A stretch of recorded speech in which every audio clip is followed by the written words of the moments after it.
this episode of Playlog, we're talking about all of our favorite indie games we've played so far in 2025.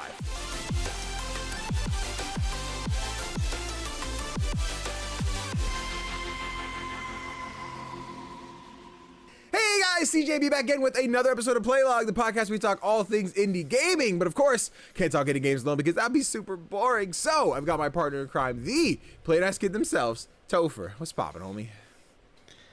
I am sweating balls. Damn. It is 90 degrees out here at the moment, and it has been for the past couple of days. And I am I have the fan on me. I hope it's not making any noise in the microphone, but we'll find out. Right now it's one of those, while you're speaking I can hear the hum. When you're not speaking I don't hear anything, but it's not like a distracting hum. It's not like, oh my god, it's a fucking noise. Okay, but cool. It's a crisp 87 over here right now. I've not been outside today, so I couldn't tell you. You're the one wearing a hoodie. I am. I feel myself getting even warmer just looking at you. I do it exclusively for the video watchers.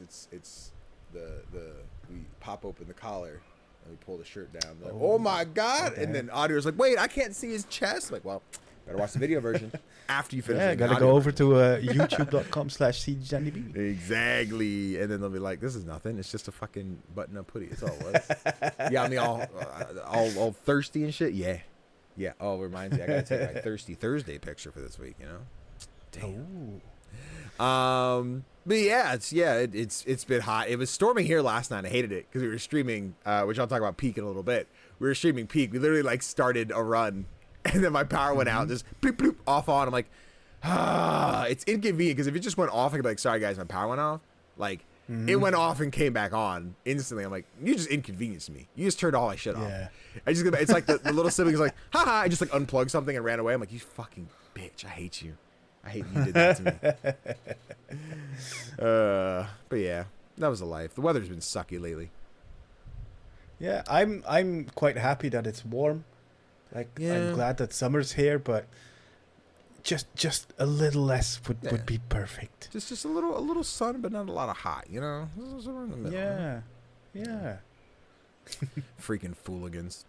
Well, hey, before we get talking about the indie games and all that stuff, let's do a little bit of housekeeping real quick. If you guys forgot, hey, this episode comes out on a Thursday. If you're watching it the day of, tonight, it's going to be great for you. I'll be streaming Date Everything over on my Twitch channel, but then after...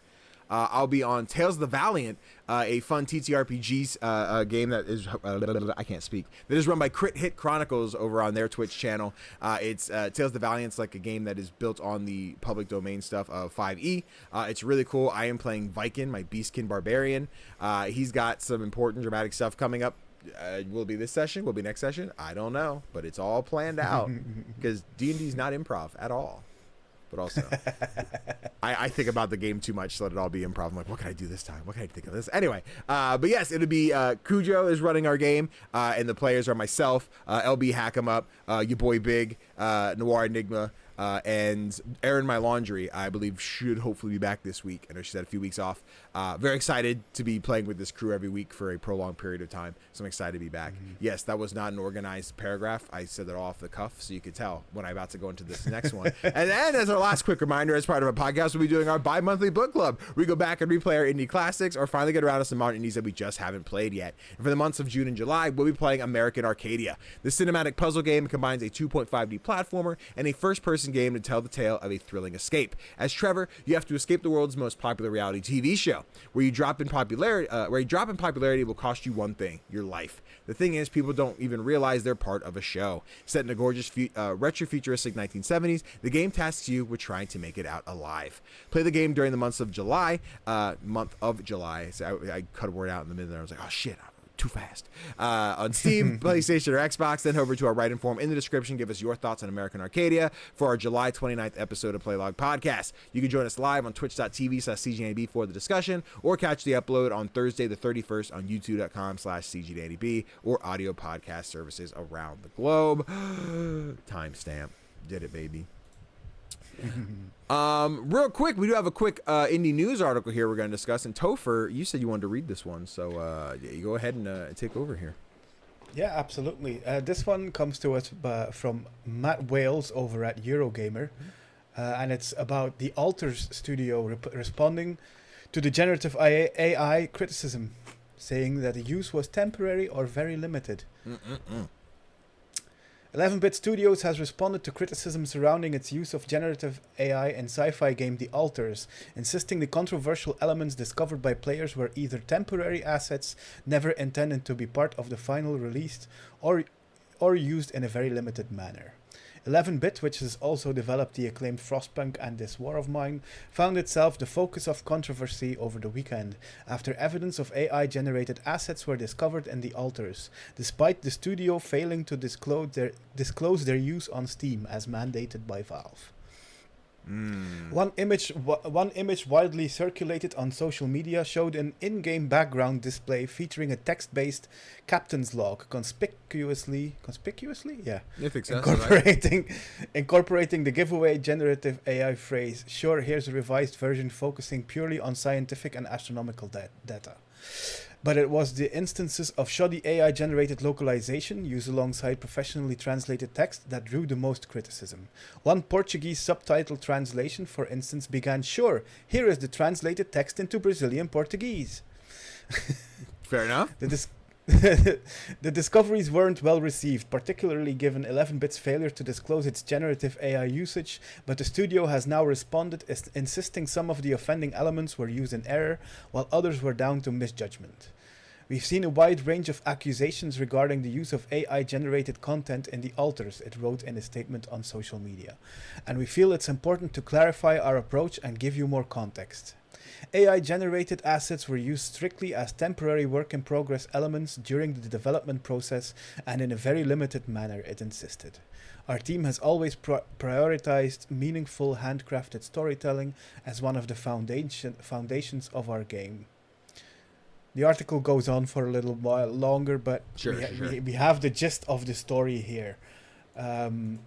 Basically, they used Gen AI and got caught. Yeah.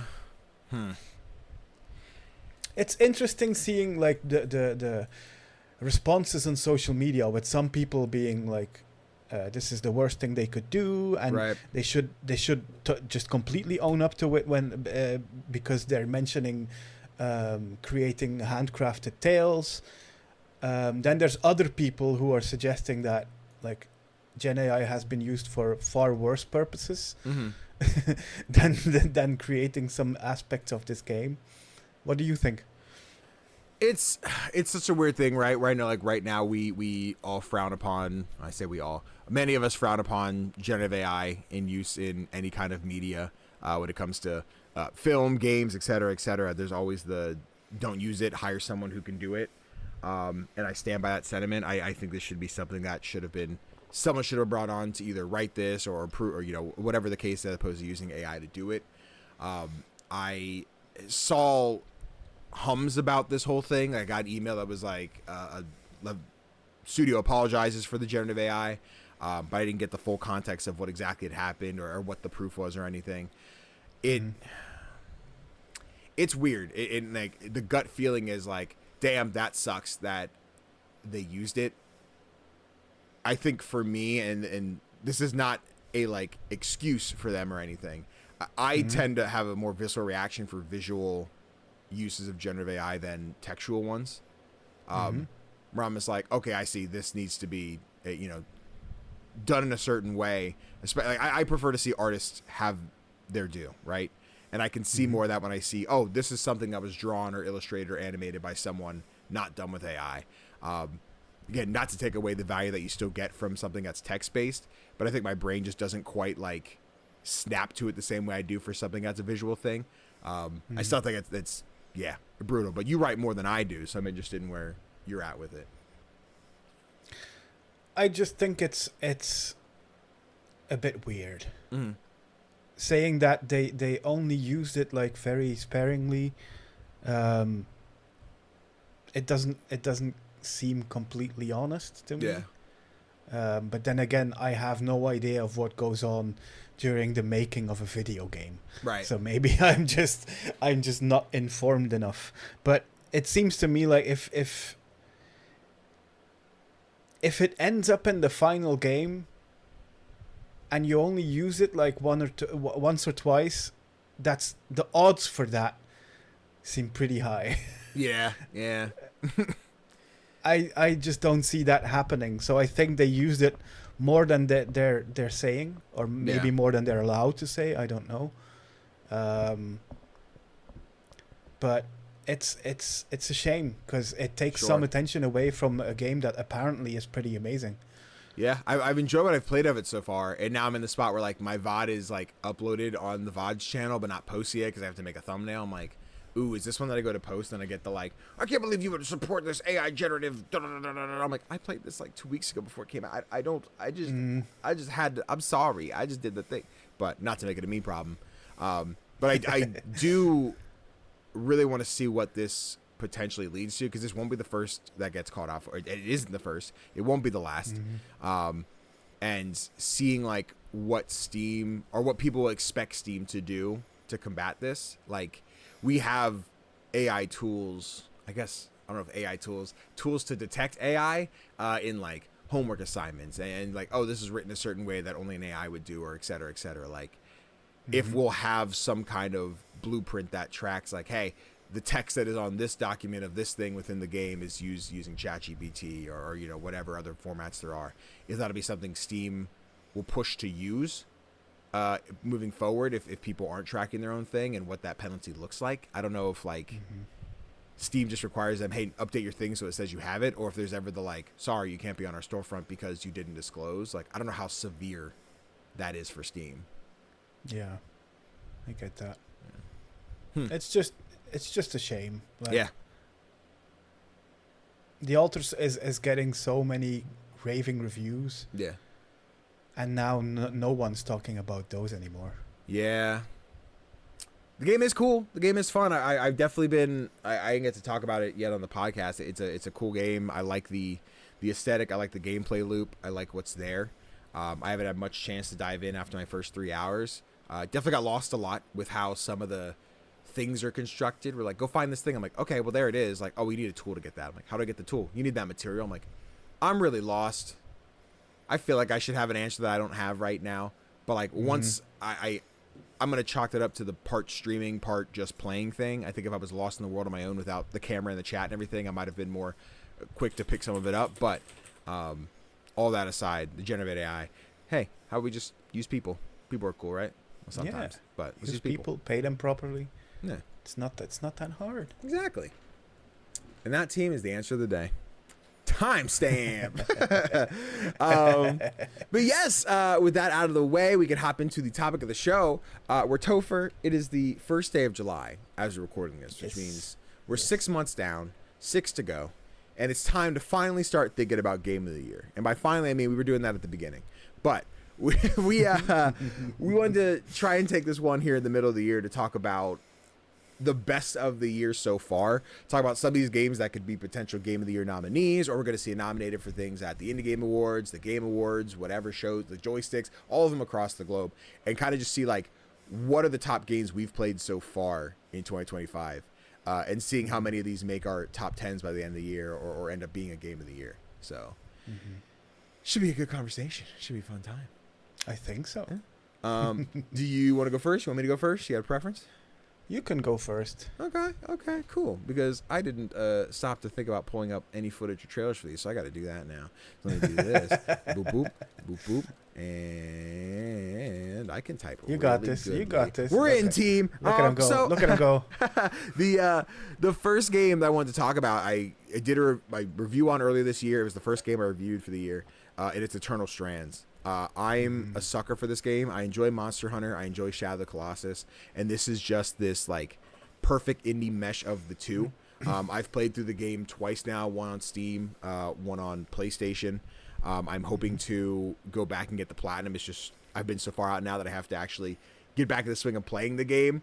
But I fell in love with the loop of it, right? So there's like somewhere between like 8 and 10 like different like giant boss creatures you can fight, the arcs, and you have to learn like what's their mechanic, like how do I break their armor, or how do I keep them grounded so I can reveal their weak spot and like pull their strand out. Once you get the strand, you can use that to upgrade yourself, get new spells, make your weapon stronger, all these different things. The loop of this game was very fun for me. The trailer I have is like, I guess you could call it an accolades trailer, where they're just like, how did you do that? Or maybe not an accolades trailer. This one I think is them being like, oh, can you do this in your game? Yes. Can you do this in your game? Yes, you can. And I don't think the game is super, super deep with all the things you could do, but you can throw stuff. You can use a spell to pick things up and throw it. You can launch yourself through the air and land on somebody's face and beat the shit out of them. Like, I'm a huge fan of Eternal Strands. I know it had a big expansion. I think it was like March, April timeframe that I haven't gotten to try yet, with a new like creature. But yeah, Eternal Strands is such a fun time. I think fans of Monster Hunter, fans of Shadow of the Colossus, don't go in expecting the same thing, but if you like the general premise of it, I think this is one to keep an eye on. Mm-hmm.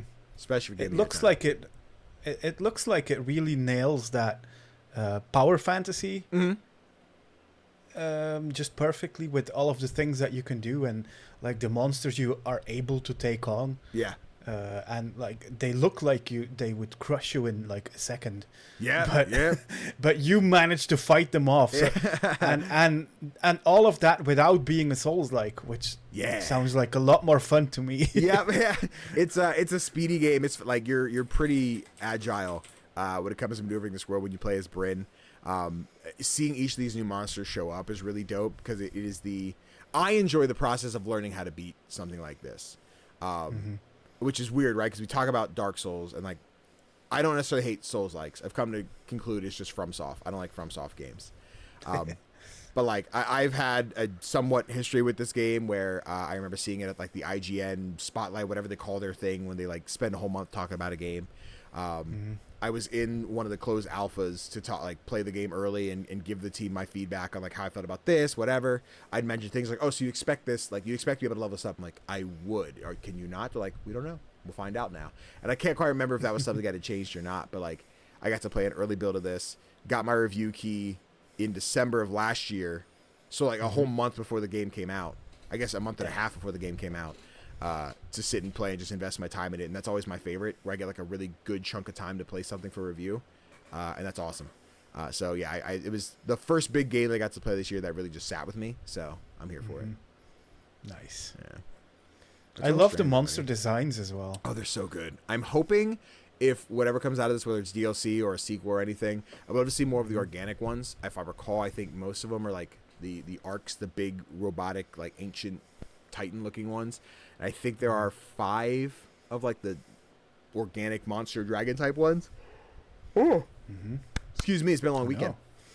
But yeah, so I'm hoping more like moving forward with anything else from Yellow Brick here. If we do more Eternal Strands, we get a lot more of the again, the organic ones, because the robotic ones are not easy, but they are more like, okay, you have armor around your wrists and your neck and everything. I know I need to go up there, break this thing, it falls off, right? Or some are like, have like iron or like ice gauntlets that you have to melt, but then before they can regrow, if you break another part of the ice, they grow slower, so you kind of have to find the pacing. Some of the monsters are more like, okay, well, you have fur over your body, so I have to burn the fur off, and then like one of the dragons has a giant ice horn, which you can't melt, but you have to like goad them into slamming their head into you, and if you dodge, they'll like smack it into the ground, which will break the horn and make them dizzy, so then you can like get the opportunity. So it's a lot of things like that, and even if you don't like to solve it, you can go fight the monster once. If you kill it, that's fine, you can always go back and refight it, but then after completing it once, someone back in your camp has like scrolls like, okay, well, here's the history we have on this creature, and you get like an anthology of like, well, once upon a time the warriors of age fought this creature. They realized it had immense fur on its back. I wonder what secrets it hides beneath its blah, blah, blah, like whatever. Like, okay, got it. I'm figuring out what it wants me to do when it comes to fighting this thing and how to get the strand part, because you can't upgrade yourself without beating them in a certain way, and I think it's really fun. Again, I did my full review on it. I break it down a lot more about the upgrade systems. You get different materials, so instead of having to craft like, oh, this weapon needs this, this, and this, it's more like there's 3 different types of materials, and you can put whatever you want of that category into it. But if you do like a more fire-based one, you have a more fire-based weapon, or more heat resistance, more ice resistance, more kinetic energy, etc. So yeah, there's different ways to build and customize, even though they're all still very simple. It does have a lot of depth if you want to take it that way. So nice. Yeah, sounds like a good time. It is a good time, guys. Eternal Strands, I think it's on Steam, PlayStation, Xbox. I don't believe it's on Switch, but double check. But yeah, that's my first one. Tofr, what else we got?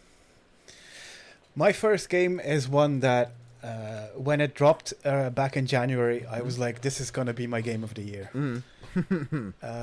Now, some of the games that we'll be discussing later on are going to be some tough challengers to that title. But at the moment, I'm still sticking to my decision. Okay. It's Citizen Sleeper 2 Starward Vector. Ooh. This is the sequel to the acclaimed Citizen Sleeper game. For those that don't know what these games are about, they're based on tabletop mechanics. And that you have to use dice to forward every action or every conversation that you have in the game.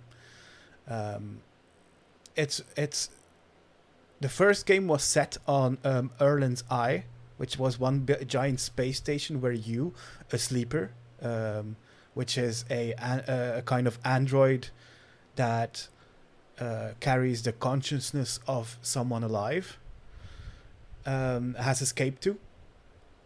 And this sequel, you play as a different sleeper who is also on the run.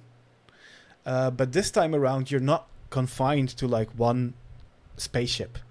You get to travel through space. Citizen Sleeper 2 takes everything from that first game and just expands on it, which is really cool. The dice mechanics are have become even more intricate. You have to use them in even more different ways than you did in the first game. The story, as with the first game, is where this game shines. The characters that you meet feel like actual people. I love that about the first game, and somehow they managed to do it again with the second game. There are some recurring characters as well that your first sleeper met in the first game that reappear here, but in entirely different roles, which is cool. Connecting everything into one giant universe. It's just so special. I don't know what to say about it, because it's just that good, and you need to play it, and I don't want to spoil it for you. Yeah. The thing is, when I look at Citizen Sleeper, right, and I'm like, I know why people love it. I'm still in the spot where I haven't played either of them, and I'm like, oh god, where's this? I don't have time. Yeah. But I take this as a compliment, right? This looks like one of the games that would be nominated for Game of the Year. And everyone's like, oh my god, this got nominated for Game of the Year because they don't get it. Yeah. And I forget if that happened with Citizen Sleeper 1. I feel like it didn't. I feel like it was a quieter game that like had an audience for it. But like I could see this definitely nominated for whether best indie, best narrative, whatever the case is, something like that for the Keeley Awards. Yeah. But I'm interested to see where it falls for like the like the Indie Game Awards, and like where this falls for nominations. But like I hard to see where it's not nominated. The thing is, I fear that it released too early in the year. That is a fear, yeah, for sure. Because when I listen to podcasts, like indie game podcasts, I watch YouTube videos on indie games, and all of the conversations about the best games of the year, I never hear Citizen Sleeper mentioned. Yeah. Those are tough. I don't understand. And the thing is, it seems like the audience for the sequel was smaller than the number of people that played the first game. If I just look at Steam reviews, the first game had over 6,000 reviews, and the second one doesn't even have 2,000. Huh. So I get it. Like it's available on consoles, it's available on Game Pass, so maybe plenty of people picked it up through those means. But I don't know. I feel like it doesn't have the momentum to keep going until award season comes around. We're gonna make sure. And that's a shame. Does. Yeah, I will try. I will try my best, because I love this game. I love this universe. I love that it does my favorite thing in science fiction, right? Okay. Where you take like these brilliant concepts. These out of this world concepts, but in the end you make stories about people. Yeah. Everything in this game speaks about humanity and the course that we're on, and what's going to happen to us if we keep going like we're doing now. Yeah, I love Citizen Sleeper too. Yeah. I get it, dog. I see it. I don't get it because I got my ass still ain't played it damn thing, but I get it. You know, I see it. I'll get you to play it someday. Maybe in the book club. Might have to. So I play American Arcadia. You know what I'm saying? maybe on the deck. Let me install on the deck. I'll take it with me to the cabin. When I'm laying in bed at night, I'm like, I gotta play American Arcadia. Nice. But next up on my list, God, what a fucking game. And I read it by you last week. It's the weird thing of like, I know legally speaking, I'm sure this is an indie game. It's just the weird EA Originals like tag of like how indie do we get with it, but I think we're fine. I think we're okay. But if we're talking blockbuster indies, this is one of them. Split Fiction came out earlier this year. God damn, man. I don't know how Joseph Fares does it every fucking time. Like him and his team kill it with these games. Just in scope. Like I will still say, I think I'd have to say It Takes Two is my favorite of the three like modern day Haze-like games. This new split screen deal they go with A Way Out, It Takes Two, and Split Fiction. But in terms of scale and scope of the gameplay and the story, like Split Fiction does so fucking much, and it is wild that this game exists. There are things at the end of this game where I'm like, this is a video game. The thing you're doing right now is not capable of existing in a video game, but you made it happen. That can't happen. How are you doing this? Me and Kanai play through all the Haze-like games. We've done A Way Out for YouTube. We did It Takes Two when it dropped on Steam, or when it dropped for stream. We did Split Fiction a few months ago, and I loved every second of it. It's great to have the funny moments of like bouncing off the goofy shit that's happening, but then getting these characters' narratives and seeing what's going on with Mia and Zoe, and like, oh, she's going through this, he's going through that, and we doesn't know the story. We're in this futuristic world where, hey, we want to get our book published, and they kind of put you in this chamber where you visualize the story, and then it gets published in that way. I don't really know why we have to visualize it if it still gets printed as a book. I don't fucking know. That's the world we're in. Very Animus from Assassin's Creed. But the two characters, right, one has a fantasy book, one has like a more cyberpunk futuristic thing, and they get trapped in the same pod, so you are jumping between each of their stories as it's being told, playing as the main characters and trying to escape this like weird hell you're in. And as you go back and forth, there's so much just change in the gameplay where it feels like it'd be overwhelming, where the game never quite feels the same from start to finish. Like, oh, I went from a 3D platformer to a 2D platformer to a shoot 'em up to like the gameplay mechanics are always changing, but it always feels so fine-tuned and so just accessible. Like the game is just constantly adding new things that feel so right and get me so excited. And then again, the scope is unimaginable. I can't believe this game exists from an indie team. It's nuts. Damn. I love it. I think someone on the Crossplay Conversations podcast mentioned that what this team is just the best at is making sure you have no idea what you'll be doing within 10 seconds. Yep. Yeah, it sounds they just like a come up Crossplay with comment. new idea and new idea and new idea, and it's insane. Why are you playing as sausages? I just saw that in the trailer. I mean, listen, there's a level where you play as pigs, and well, I would tell you what that means. Well, I think you can put two and two together, you know? You're a couple sausages. But like, what's even great, right, is like there's the main story, right? That is already enough. Every like level has, most levels have between like 2 to like 4 side quests, which again are not short. They're like fairly expansive levels that add more gameplay mechanics, more visuals, more settings. I'm like, God damn, you always have something else going on. Like, there's so much in this freaking game. It's awesome. And as I'm watching this trailer back, right, I know Kanai and I we finished the game. We didn't do all the side quests. I didn't get the platinum. We have to like swing and do that. It's just hard to justify someone who didn't buy the game to like, hey, play through this game a second time for me so I can get the trophies when you're not getting them type deal. But it is, man. I love Joseph Fares as a person, as a developer. I would love to get to go to Game Awards, SGF, something, and see Joseph like, hey, come buy you a drink and just. I just want to hear you talk about. I don't need any of the fun secrets of the next game. You'll tell me that when you're ready to talk about. I just want to hear you talk about game development. Talk about the things you want to talk about, because it just sounds like it's coming from such a special place with him, with the fuck the Oscars moment, right? They put that in I think both games, It Takes Two and Split Fiction. But like there's a radio in like a subway station in this game where like you're tabbing through the channels, the stations, and all of a sudden it's like they censor it so you don't hear the fuck, but it's like fuck the Oscars, fuck. I'm like, Joseph, they put the thing in, that's great. They did it's Haze Light, they're 3 for 3 with these bangers. I haven't given 4 with you talk Brothers. And like Brothers is by them as well. Damn. Yeah. That was just before their like modern approach. That was more of it's the co-op game that you could play solo with the 2 sides of the controller, very different beast, but still a co-op game. Actually, I'm trying to think. I remember Joseph made a comment. They didn't do the remake. Someone else did, and I think it added online co-op. Like that wasn't the point of that one. He seemed very, not distant, but just like not the choice we made. Just in case anyone was asking. But that doesn't make sense story-wise. Right. I'm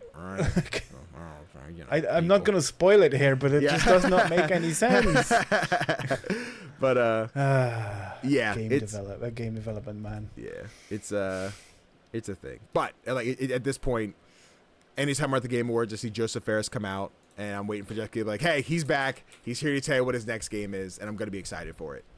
Like even this one where I was like, interesting. I feel like it doesn't have the love and passion that I got out of It Takes Two, and I was just wrong. And I have no reason to doubt the team at Haze Light ever again moving forward. And I'm like, whatever they put out, I'm going to play it. They're great games. Yep. Oh man, guys, if you need a co-op game, play Split Fiction. It's a really good one. There's a lot of them,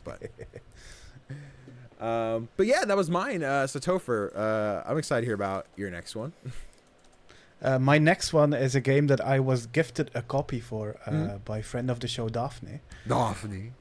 Yes, because she wanted to try this game together, and I think we have over 100 hours into this now. So every time I get on Discord, I see you're on playing this game, so I believe it. It's R.E.P.O. Yep. Obviously, it's R.E.P.O. It's Lethal Company, but with cute robots and hilarious hijinks.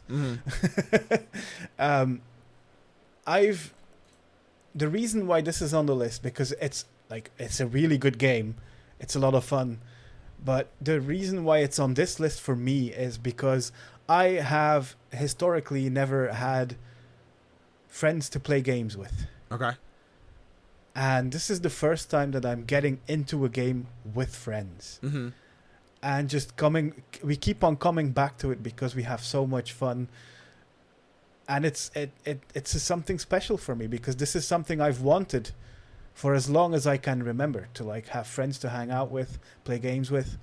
And this is the first time that this is happening. And it couldn't have happened with a better game, to be honest. Yeah. We clip ourselves using Metal. I don't know if you know that software. I've seen you use it. I'm not super familiar with it, but yeah. It's an easy tool to make clips from your games. Okay. And we've made like hundreds of videos just from whatever we get up to in this game. Yeah. It's so much fun. The robots are adorable. I love their design. Yep. The new update has now given them like more emotional facial expressions. I didn't know that. Which is great. Yeah. I'm not a big fan of everything in the new update. I preferred the game the way it was before the update, but it hasn't been out for too long yet, so maybe I just need to get used to it more. Sure. But yeah, even if we stop playing this, I will cherish playing this for 100 hours with my friends. Yeah. For a long time to come. Yeah, R.E.P.O's great. We did the thing last week. We wrapped the episode. Next week we're doing this. All right, sounds good. I'll see you then. And I immediately started looking at like what games like can I talk about, and I'm like, fuck, R.E.P.O was this year. Yep. And I messaged you that. I'm like, yeah, and I was like, if Tofr does include it, I am, and you had it on the list first. I'm like, all right, cool, because we're talking about R.E.P.O. But yeah, this was one that like the week it came out, we were just behind. The group was all split. We didn't get a chance to, so we hopped on the R.E.P.O train like a week after everybody was already in it.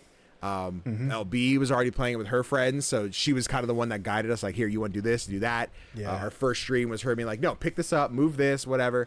Absolutely adore playing with LB in whatever combination of, I enjoy playing with anybody, but specifically for LB's sake, there's a lot of the still always learning something new, or just watching her fucking clean house where she's like, I'm gonna go do it, and she'll be like, you're a good gamer. I'm like, yeah, but you're better at Repo. Like, you just fucking you just fucking you do the damn thing, and I'm out here dying, and I'm just watching her continue to clean up and get all the money. I'm like, it's a really good time just playing Repo with friends.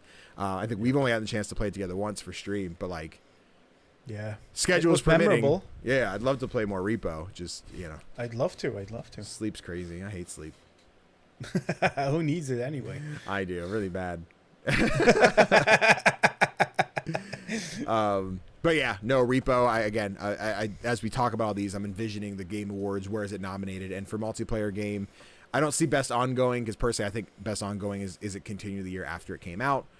Hopefully, it continues to get content, so it does do that. But yeah, best multiplayer, I could see this going to Repo by the end of the year.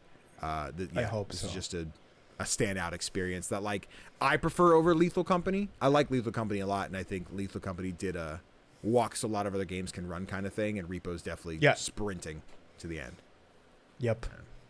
I feel the same way. I liked my time with Lethal Company.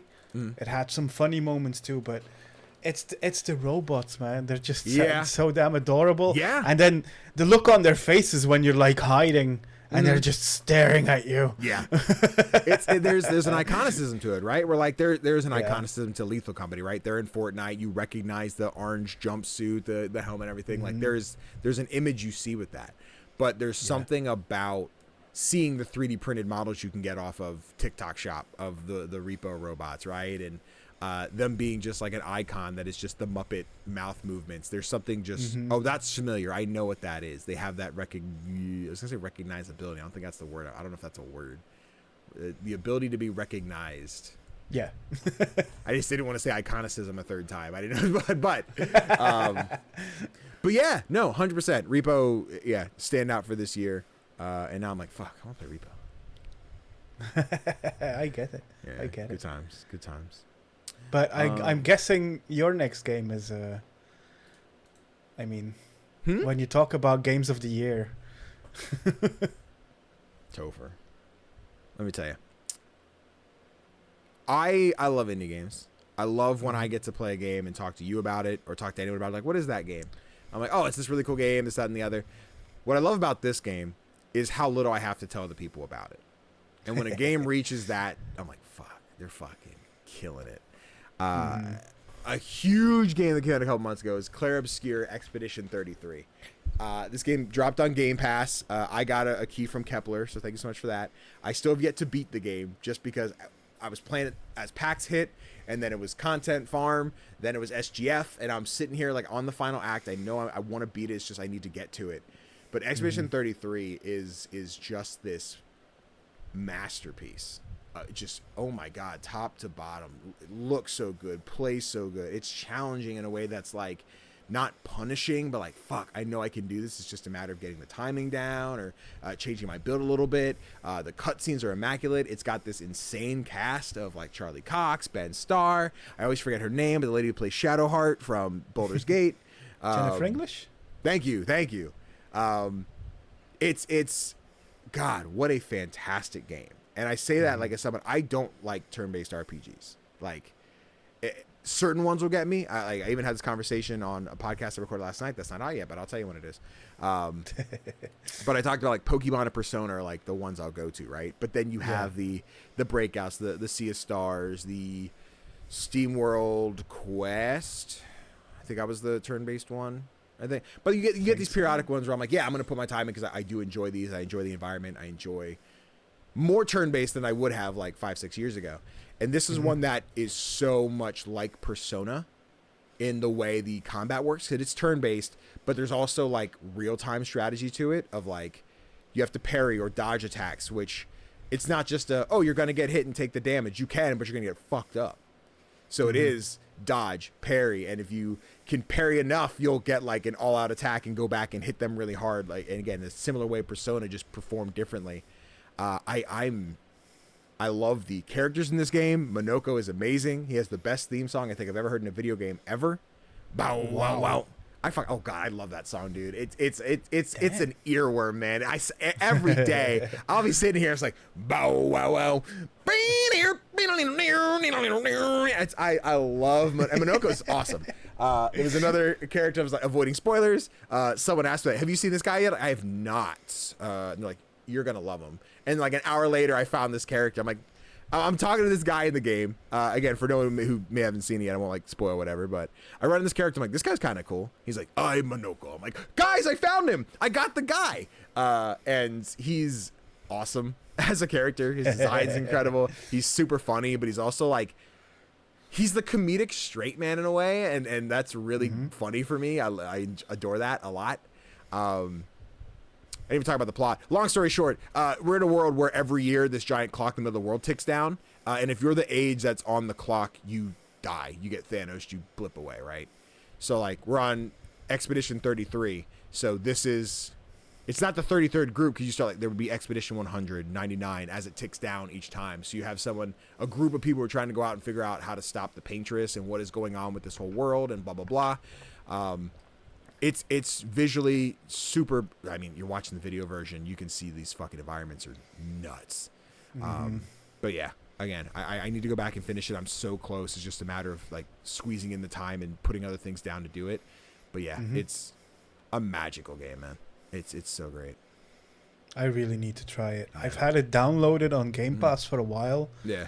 But just haven't found the time to like really get into it yet. Yeah. But I get it. It's a lot. All of these people look so gorgeous as well. Oh my god, they're so fucking hot, dude. But not Mael, because some of y'all are weird. Mael's 16, guys. Fucking stop being weird. You guys are kind of weird.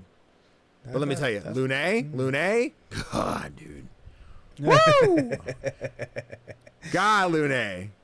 Give me a baguette, you know what I'm saying? God dang, okay. Fucking Verso, when you meet him, can't tell you that.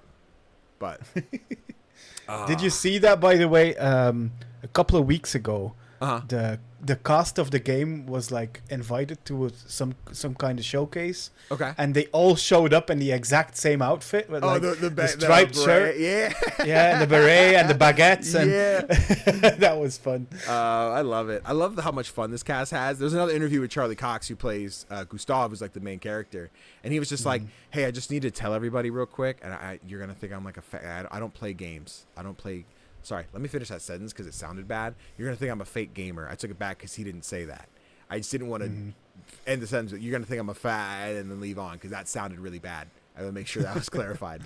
It's like, you're going to think I'm a fake gamer. I don't play games, but I had this opportunity. I recorded it, and the amount of you come up like, dude, you killed it in this game. You did a great job. It's like, oh, thank you. I haven't seen it. Like, I haven't experienced the product that I'm in. And I'm like, oh, man. I kind of want to do it. I want to see a Let's Play of Charlie Cox playing Expedition 33. I don't know if it'll go well. If he doesn't play games, I'm sure it'll go terribly. But I would like to see him experience, or even just one of those, like, interview, the voice actor episodes, right, of him reacting to the cutscenes and seeing what happened. I think it would be really cool. Yeah. Absolutely. But yeah, Expedition 33. I love how many different things. Listen, I'm sitting here as I'm talking about it. I'm going to put all this stuff in a folder. I think I'm going to try to. I'm going to grab food. I think I'm going to try and play this tonight. I think that's the plan. We're editing the podcast tomorrow. I want to play some Expedition. If I can get back into it, if I can put my foot back in the goddamn pool, I think I can see it through the end sooner than later. So we're going to try. We're going to try. Go for it. Yeah, that's the hopes and dreams. But there's that. Tofr, I moved the list. I have to see what you have next. Okay, what you got next? My next game is one that garners some mixed reactions, I feel. It's called Wanderstop. Yes. And it tells the story of a warrior who is struggling with burnout. Yeah. And it's made by the people who made the Stanley Parable and the Beginner's Guide. And I feel like this game is getting judged more on what people expected it to be than what it actually is. Yeah. Because it seems like people were expecting it to be like this cute farming sim / cozy tea shop simulator. Yeah. And it is those things. But it's more. But most of all, it's a story about burnout. Yeah. And the gameplay reflects that. it shows you the effects of burnout in a way that, for example, a movie or a TV show couldn't, because you're experiencing it. I think it's beautifully done. Yeah, absolutely, totally agree. The world you get to work in the tea shop and its surroundings is just gorgeous. I love the colors. I love everything about it. I would die for Boro. He is my favorite game character of the year so far, and he probably will remain that by the end of the year. I get it. But there's so many interesting characters that you get to meet as well, with their own issues, with their own problems. And the thing is, you don't have to be the one to solve those problems. Mm-hmm. You're there to serve tea and maybe have a conversation. And maybe through conversation you can influence things a little, but in the end, it's always up to the characters themselves what they will do, if they will tackle their own problems or if they will fall to them. And I love this game. I loved my beautiful co-host here doing his Boro impression on stream. How's it going? That was one of the highlights of my year so far. But yeah, Wanderstop, it's special. It is. It really in is. a way that I find very hard to describe why. Yeah, I echo everything you said. I sit here, similar to Eternal Strands, right? I got to do an early preview build of it, which is basically just the whole first chapter. Me and Dave Jackson were in a spot where we were both playing it, and we're like, "Are you playing?" He's like, "I think." Are we playing? I'm like, "Yeah, I think we're both playing." Okay, let's talk about it. Did my preview coverage. We both got our review codes. I got to play through the game. I was lost in this world in a way that I guess I expected, but not in the way that I expected, in how free this game allows you to be and how unfree I made it for myself, which I think is a sign of how the game wants you to reflect on the way you do things every day. Where I played the first chapter, I'm like, I already know how this goes. Let me blitz through it as quick as I can to keep progressing, right? I would go in, I'm like, let me find every seed I can get and plant them so I can start getting the resources to churn out challenges, right? Like someone comes in, I need this type of tea, I need these seeds so I can make this plant, so I can make this happen, and blah, blah, blah, blah, blah. So I'd get to chapter 2, get the new seed, plant them, make all the new ones filled out in the book. And then they didn't make it any better for me because they sent me a press pack that came with a physical copy of the field guide, which came with stickers and everything. So my entire experience of playing this game, my clock is way longer than it needs to be, because it was me like, all right, I got the new seeds. Let me check it off in my field guide, just like Alma does, right? And like, I have the recipes and everything in there with the stickers. Like, this is hard to see, but like, amazing. Yeah, it came with stickers and everything. You got to fill it out. I enjoyed Go full this. screen. Go full screen. Yeah, let's do that. Let me go full screen, right? So like, here's how the book looks, right? So like, there's stickers and the different plants and the seeds. You can mark down if Alma's drinking it, so you've heard that story. There's like, again, similar here to the front. You put like which fruit, like so the chip fruit, what the plant looks like, what the recipe is to make it. And I filled this thing out the entire time I was playing because I was so enthralled in it, right? And as I'm going through, and we did the podcast, it was myself, Dave, and Matt Storm over on Tales from the Backlog. We talked about our experiences playing, and I was like, it is so funny when Dave brought up he wanted to have Matt and I on because we're two of like the most hardworking people in our group. And I was like, fuck. Yeah, no, I get it. You're like, what's that burnout feel like, Danny? I'm like, it's there sometimes, man. I get it. But yeah, this game's really special. I think as someone who doesn't do a lot of the cozy farming sim ones, this is so simple in the way you're doing the farming sim stuff, but not to a large degree. You can do it piece by piece. If you're someone like me who likes to optimize your experience and just kind of have the thing ready, like that's just how I function. So I try and plan all my stuff right away, but you don't have to. Someone will come in and be like, hey, can I get a thing? And you're like, yeah, let me get that for you. And if you just don't do it, if you just literally just take the controller and run around the field for the rest of the day, nothing's going to happen. You're not going to get penalized. You're going to be like, hey, I see you didn't, I'm going to leave because you didn't get my tea. Like, there's not a punishment to this game. It is really more experiencing the story at your own pace. There might not be a whole lot to do unless you really enjoy cleaning up weeds just for the sake of doing it. Then, hey, pop off, have fun. But Yeah, it's a very unique experience that I another one I was going to put on my list, but you had it, so I'm like, cool, I don't have to. Tofr got it. Yeah, Wander Stop. I was going to put this at the end, but interesting now looking at like how many of the games are we going to cross over this year? Because last year was only Balatro. None of the other games on our list crossed over. And right now I'm assuming it looks like R.E.P.O and Wander Stop are contenders for that. So fingers crossed you'll get to Clair, and that'll also be on there. Yeah. But yeah, it's, man, what time? Go Wander Stop. Yeah. Oh, this game. What a good game.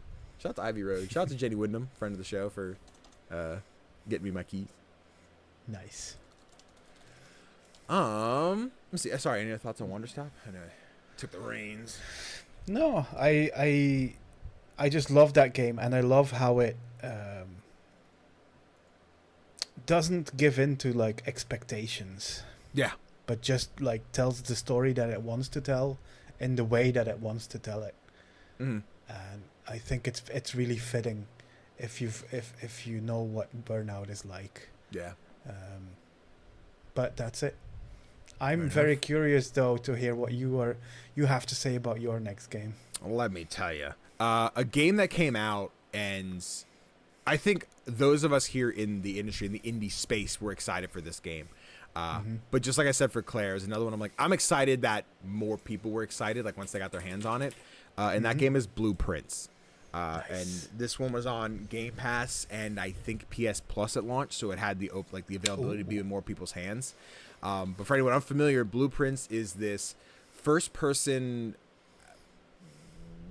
management sims. How do I want to describe placing rooms? How do we do this? It's a roguelike where you're basically roaming through a mansion, placing new rooms. You're trying to progress further into the mansion, but it resets every day. And you only have a certain amount of footsteps until you upgrade yourself and do everything else. I've yet to beat this game, but there is something very strangely cozy about it. You start the day, you walk in, you get the fuck. Don't want to play Blueprints tonight. No, I want to play Clair. But like, it is such a unique experience that I will admit I don't love like the world does. I've had some people like, dude, the best game I've ever played. I'm like, oh, I mean, listen. Pop off. I love that is what it is for you.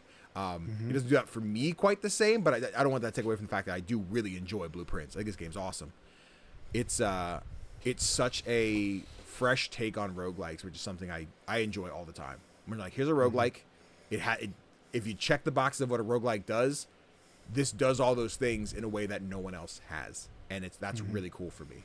I enjoy the visual style. I enjoy getting to explore rooms and discover like what items are in here. Like you can get a metal detector, you can get a shovel, you can get insert any number of random tools here, and then you'll use those to go back to other rooms and find new things. There's like the garage, which to activate this, we have to go this way and turn on the power, which can open this door, which I can drive the car out and then activate another thing, and finding notes. But the biggest thing is the like physical attributes you have to do, where like anyone I've seen in our friend group playing has like the notebook where they're like, I'm writing down like, okay, in this room, the password is this. So I know anytime I come here, I want to do this. There's always the one room that has the 3 little chests, and you have the key, and one chest is lying, one chest is telling the truth. The third one could be either or. So it's this chest has the gems in it. This chest doesn't have the chest in it. Neither chest has gems in it. You're like, one of you is lying, and you kind of have to piece together like, which one is it? There's the game room, which has like a dartboard, which has like a math puzzle in it, which took me forever to figure out how to fucking do it. But I'm like, oh, now I understand. But that can get you keys and more things to progress further. So there's always something that becomes very routine. And again, the way you play a roguelike, you're like, I know when I get in, I want to do this, this, and this. So when you're like, I found this room, I know I want to go here because I'm going to get this item, or I'm going to be able to the chance to get this item. And Blueprints just does it so beautifully in a place where I've made it to the end of the house, but I didn't have the rooms to access the door. So I'm like, I could taste victory, but I can't have it. So I had to start a new run. So I've yet to finish it. I've yet to beat it, and I really would like to. So it's definitely one of those goals for Game of the Year time that I beat Blueprints. But yeah, it's a really dope one, man. Yeah, I just started playing it this week. Yeah. And I have a couple of hours already into it. I reached the antechamber at the end of the house. Yep. And I had a doorway leading into it, but I couldn't open the door for some reason. So I still have to figure that out. Sounds like we have the same thing then. Yeah, I think there's like a power thing you have to activate. I'm not entirely sure. I have to... Probably. There's probably more guides now. I can just figure out what I need to do. But yeah, I'm quite addicted to this game. Mm-hmm. And I found myself surprised by that because like my first couple of runs, I got stuck quite quickly and I had to call it a day with like 40 footsteps left. Yeah. Just because I had gotten myself stuck. You go. Yep. Yeah. But then all of a sudden I had this run where I had 29 rooms. Mm-hmm. And then after that run, I couldn't get to 29 again. But I just kept on playing and I kept on playing and I kept on playing because I want to figure this out. It's a puzzle game, but it's accessible. Yeah. Like I'm usually really, really bad at puzzle games, and I can figure out these puzzles, and I love that. It's a game that makes me feel smart somehow. I also love like the visual design of the game.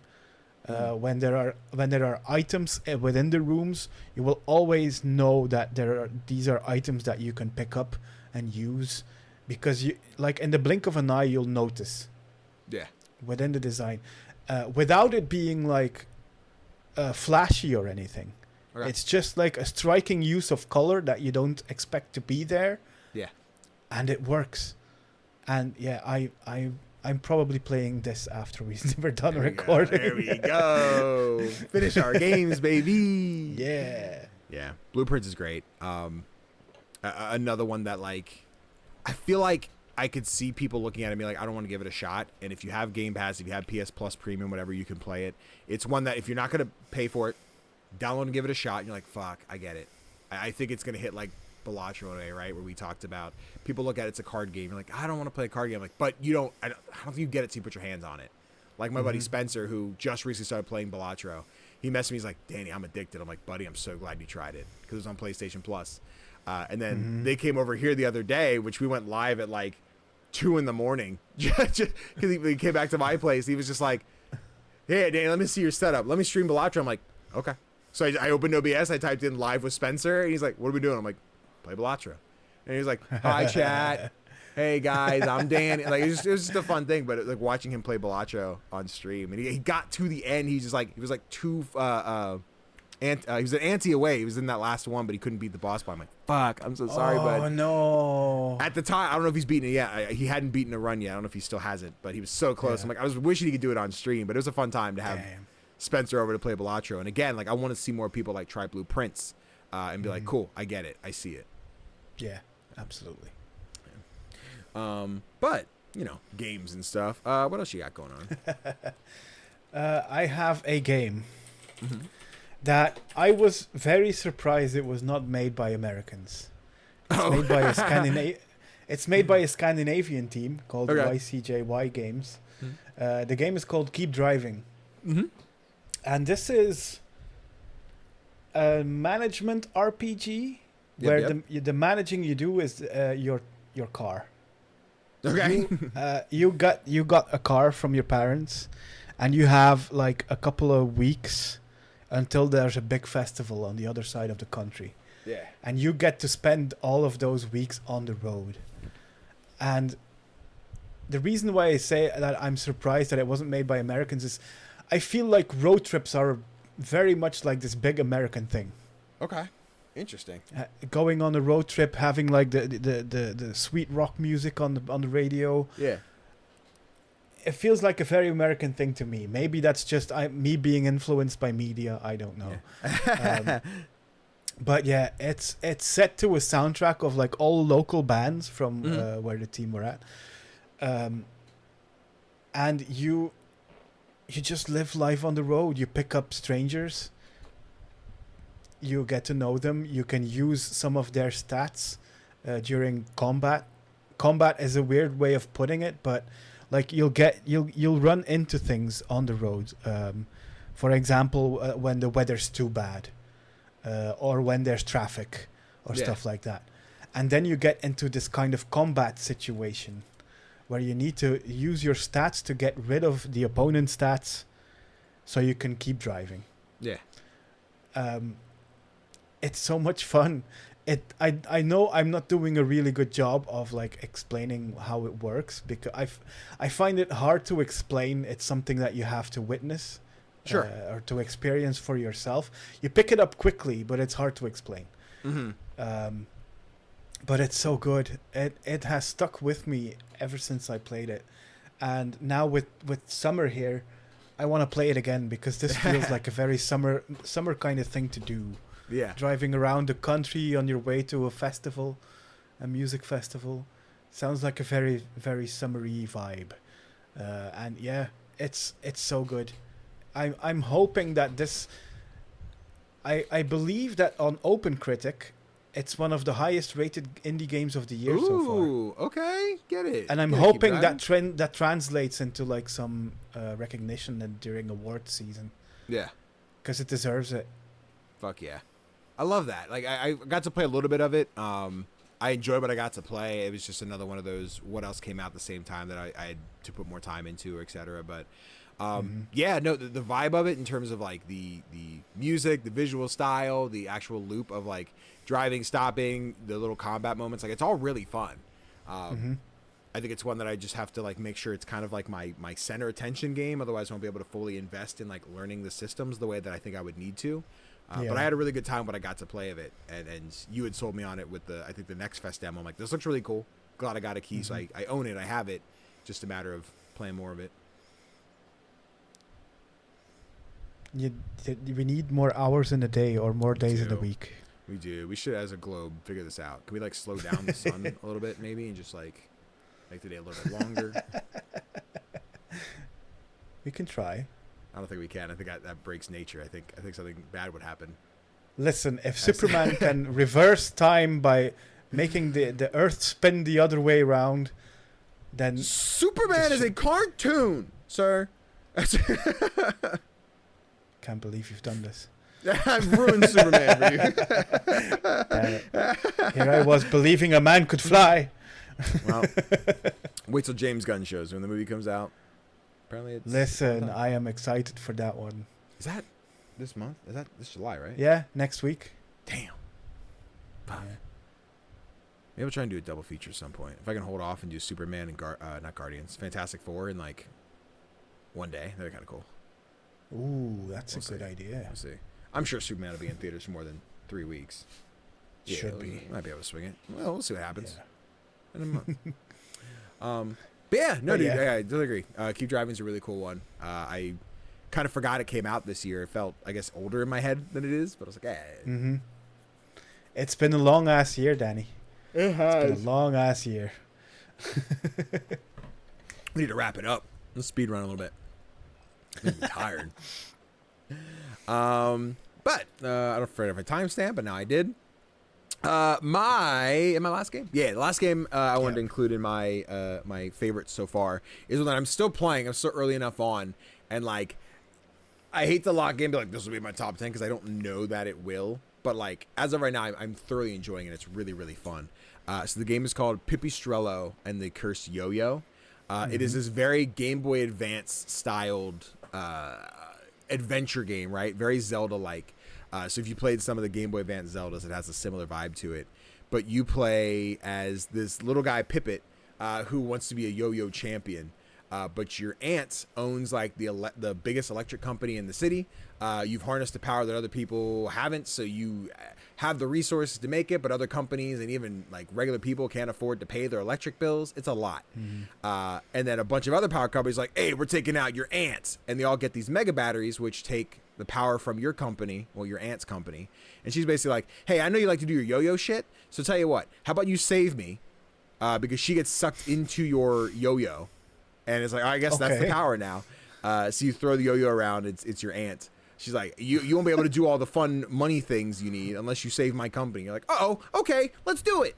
So yeah, it's really just an adventure game of you using your yo-yo and doing like yo-yo tricks. They have funny angular ones, so if you hit like a corner, it can like ricochet off of stuff, so you can like wrap it around a room. You can throw the yo-yo and like sometimes it'll come back, but sometimes if you like chuck it, it'll like despawn and respawn in your pocket kind of thing. It's a really fun game. Visually, I enjoy everything that's going on. This one felt really nostalgic. I made a TikTok a little while ago where I talked about like Hey, this reminds me of Game Boy Advance. My favorite Game Boy Advance game is Pokemon Pinball. Hey, game developers of creature catchers. I'm talking the Beastie Balls, the Cassette Beasts, the Tim Tems, all of them. Give me a Pokemon Pinball clone with your creatures. Like, absolutely. Please. If you all do it, I'll play them all. I love Pokemon Pinball. Nintendo's not doing it, so I need someone to do it. Yeah. I need fucking Temtem Pinball or whatever, you know? Listen, Wild Frost Pinball. Oh my god, that'd be so fun. That'd be really cool. Can you imagine? Yeah. I don't know, I'll go with like the capturing part, but like listen, anything Wild Frost, I'll play it, so let's go. But yeah, that aside, Pipistrello is really cool. It's I did have some struggles on like my PC playing it. It did a weird like aspect ratio thing where like I had to play it windowed because if I went full screen, it like wouldn't function properly. I don't know exactly what was wrong. Maybe they fixed that. I've been playing it on deck and that's ran great. I've had no issues running on Steam Deck. But yeah, it was a weird desktop thing that was happening for a while. But I should mention, not a review as we're talking about it, but I did receive a key for this one, so just in case. But yeah, really cool game. Streamed it the other day. It does the Mega Man thing of like pick which path you want to go in terms of which boss you're going after. I have when you start, you get 2 paths after 2 of the bosses. In my free play went one way. On the stream, I went the other way. So I've experienced both directions, but not gone after either boss yet. So I don't entirely know what that is. But yeah, Pipistrello is a really cool game. I think more people should check it out. I think it's on everything: PlayStation, Switch, Xbox, and Steam. So. Please play Pipistrello. Yeah, it looks amazing, and I'm kind of worried because like when we talk about retro inspired indie games, they seem to be moving on to like the PlayStation and Nintendo 64 era. When it comes to visuals, so I would miss this kind of vibe because I adore the Game Boy Advance. And the games that came out on that. Please keep making these games, people. Yeah, please. I'll take more. I still like the N64 ones too. We can keep doing those, but also don't stop. These, so. Yeah, exactly. Yeah, but yeah, Pipistrello. But that was the last game I had, which means Tofr, we need your last game. Yeah, this was a tough call because I had 2 games in my final slot. Yeah. Because I was gonna decide in the moment, and I have decided in the moment that my final game is gonna be Many Nights a Whisper. This is quite a short game. I think you can finish it in about an hour. Okay. Maybe an hour and a half. It's made by the same people who made the Cosmic Wheel Sisterhood. Deconstruct team working together with Selkie Harbor. And it's a game in which you are a chosen one. Because that's an interesting video game trope, of course. But you have been picked, selected as a child, and have been training for 10 years for one purpose. And that is, at the end of the game, you need to take one shot, firing a fireball into like this big urn that's very far away. And if you make the shot, all of the people's wishes come true. If you miss it, they don't. Boo. Yeah. Also, while like building up to that final moment, you get to decide whose wishes you would like to try and make come true. People will come to you, they will offer up their hair, and they will ask of you to like make their wish come true. But you can choose how many you choose to accept or don't accept. Because some of these wishes might be more selfish, some of them might be more interesting for like a people in general than just one person. Yeah, it's really interesting because everyone who plays this will select different wishes to come true. But then, of course, there's that final moment. Are you gonna make that shot? Because during the game, you get to practice a lot.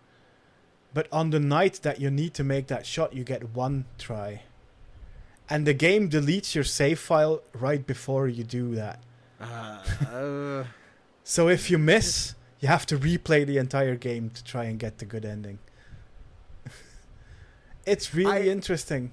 I want to try it. I do. At some point, I want to play it. I'm like, I'm going to be so nerve-wracked. I'm like, I got to take this shot. I missed it. I like, I did, because you said this before, but like in my gut, I want to be like, all right, ready?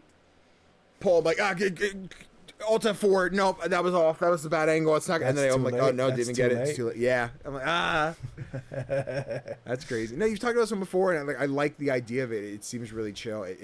I think at the time when you talked about it, I said it seemed like one that, like, if it came to PlayStation, I'm like, oh, this seems like a good, like, afternoon plat kind of, like, short adventure, do everything that I can, type of game. But, yeah, I do like what this one does in its simplicity. I like how when you talk about it, how, like, deep yet shallow it feels. Shallow is the wrong word. That's a negative one. But yeah, simple, I guess.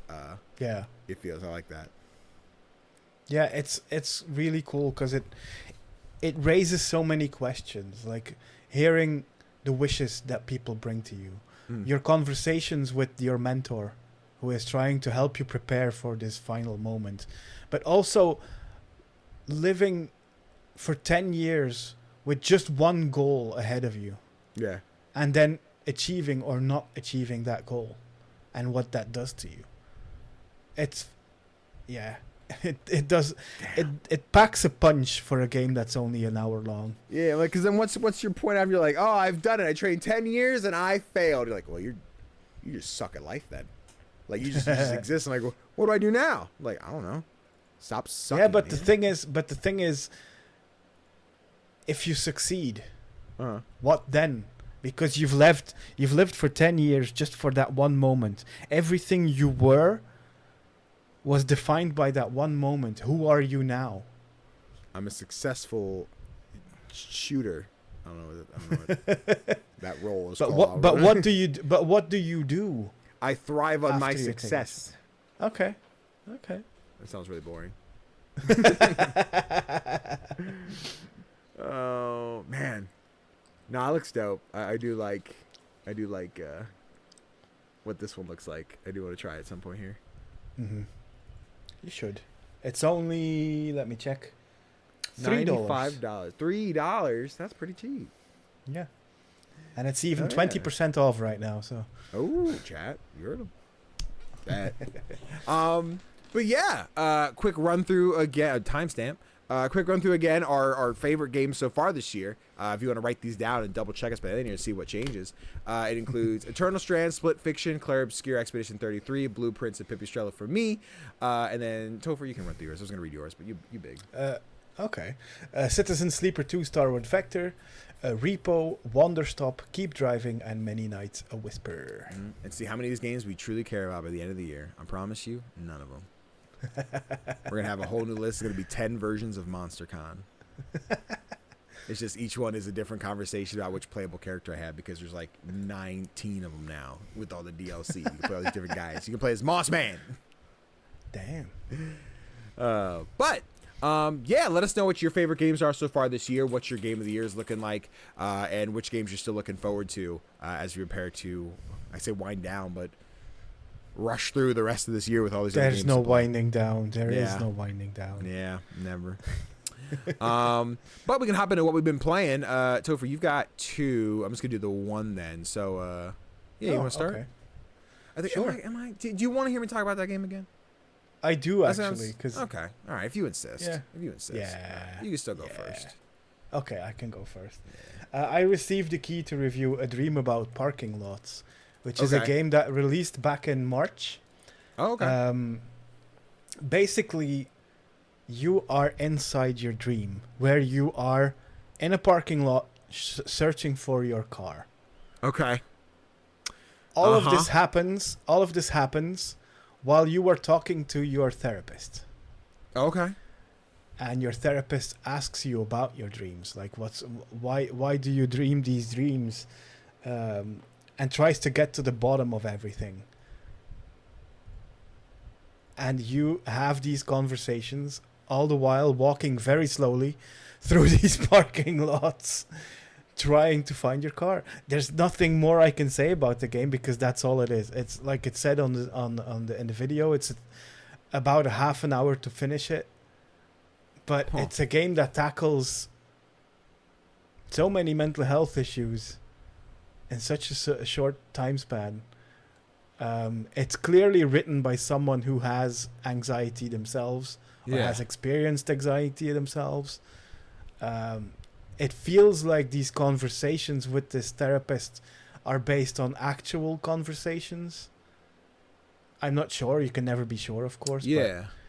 But it feels real. Like the therapist reacts in a way that therapists usually tend to do. They ask questions that therapists usually tend to do. It's a really interesting experience, and I really liked it. Yeah. Even though, like, gameplay is very limited. It's just you walking around, carrying your key and pressing the button. Trying to, like, listen, like, where is my car's alarm coming from? Right. I have to find my car. But, like, the parking lots get bigger and get more... what's the word I'm looking for? They get more unrealistic, I'd say, as you go on. It's I just think it's a very interesting experience. It's not really a game, it's more of an experience. Yeah. But I feel like the way they tell the story, the way that the narrator is able to come to their own conclusions through these conversations is really well done. And I was so impressed that I actually bought the developer's second game. Okay. Now, Swan Song. Okay. Both games are dirt cheap as well, so Bet. it's not like you're. If you have any interest in like the human psyche, or if you have any experiences yourself with mental health issues, it's a very interesting experience to have. Yeah. I'm intrigued looking at this one. I see the simplicity and like a quick rainy afternoon, like, oh man, that was a good time. I'm glad I got to go through that one. And it's another one where if you remember 3/4 Home. Yeah. Yeah, I think of that when I look at this. And when I thought of 3/4 Home, I thought about the narrative that told, where it was like not really gameplay. I think you held the button just to make the car drive, but you didn't do anything else except pick dialogue options. And I would often think of that one. I was like, let me do a playthrough of this, pick all my options. And I was in college at the time, so I thought about doing like a short film of like recreating my version of that story. I thought that'd be fun. But the person I wanted to act in it was a terrible human being. So I'm like, oh, never mind. I don't do this project anymore. But I think about this, right? I see this as like a short film. And as you were talking about it, I had this weird vision, the contraptions in my head. I'm like, all right, so if you got some kind of dolly that would follow someone around and you just walked around a parking lot for 30 minutes, you just got like this blank B-roll of anybody passing by, what cars are coming in and out and whatever, but then just did a voiceover for the whole thing. I'm like, interesting. What a short film that could be. But no, I'm intrigued. I'm perplexed, but I'm intrigued by this one. Perplexed but intrigued is the right sentiment. Yeah. It does look cool though. I do like the simplicity. I think it'd be again another like rainy Saturday, like let me knock this one out kind of adventure. I think it'd be cool. Yeah. I've got plenty of these short games if you want if you want a collection for a rainy day.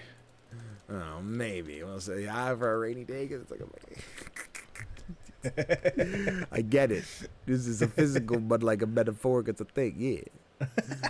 Oh yeah, we might have to build a list. Let me see here because I need this for. Yeah, let me hear about your experiences with this game. Let me tell you about my experiences with the folder one open Tofr, the folder one open Tofr. Oh no! God damn it, Fuller! Fuller, I command thee. I apologize, everyone, for your ears. This game is a time.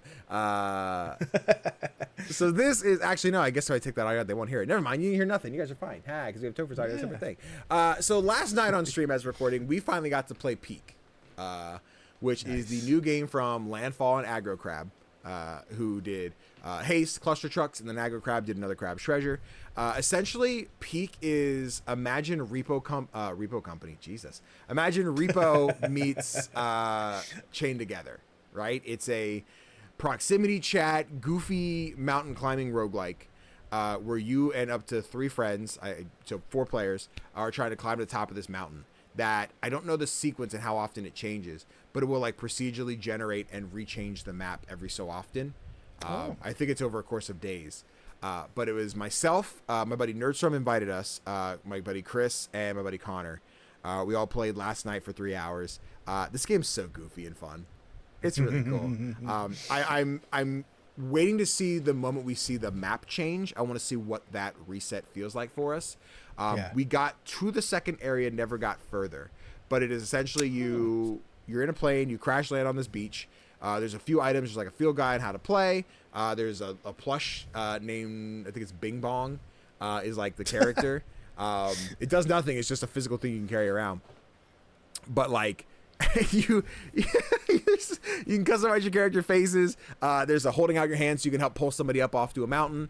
You have a stamina bar, so as you're climbing up, you want to make sure you reach a cliff or somewhere you can reset your stamina before you fall. It's a silly, goofy experience that's also just really fun to like master. I think getting good at like the climbing part of it. This is us running around like the hub. Like, can we just fucking start the match? But Chris like, I'm gonna touch you. I'm like, don't touch me. He's like, I'm gonna touch you. But you take off, you land, and after you get to like the shore, right? Like I was explaining here, like, oh, there's the burning wing, whatever. There's no audio for everyone listening, but this is a funny clip where Chris is like, Danny, I found a friend, and brings me the fucking Bing Bong. And this will probably be a clip by the time like this episode comes out. But I take it and I throw it into the water, and there's just this goofy moment of Bing Bong, no! But with the design, similar to how we talked about R.E.P.O earlier, how like the character designs are just charming and like iconic. There's something about, especially when Chris built his guy who looks so sad. It's like, here for video watchers, I go in, I throw it. It's like Bing Bong,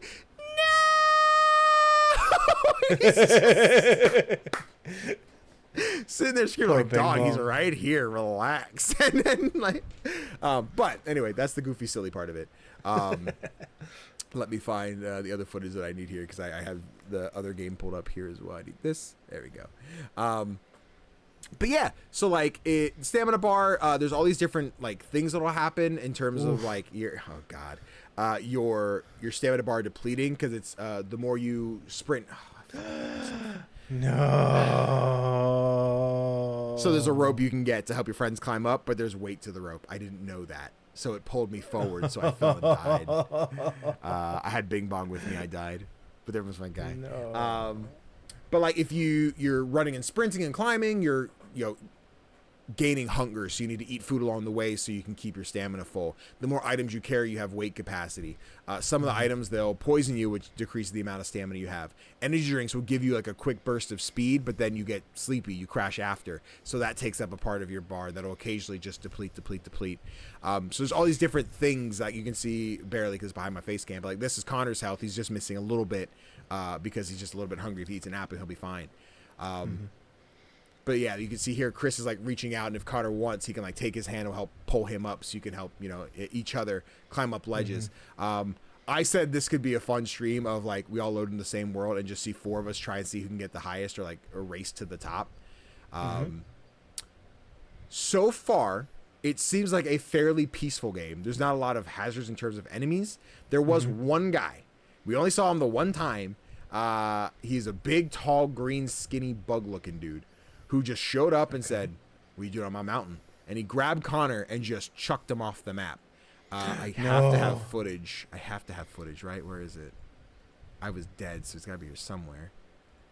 But like, it was just this. Here he is. This guy's like, "Come here," and he just chases Connor around. And I don't think it goes far enough, but he gets stuck on the other side of this rock.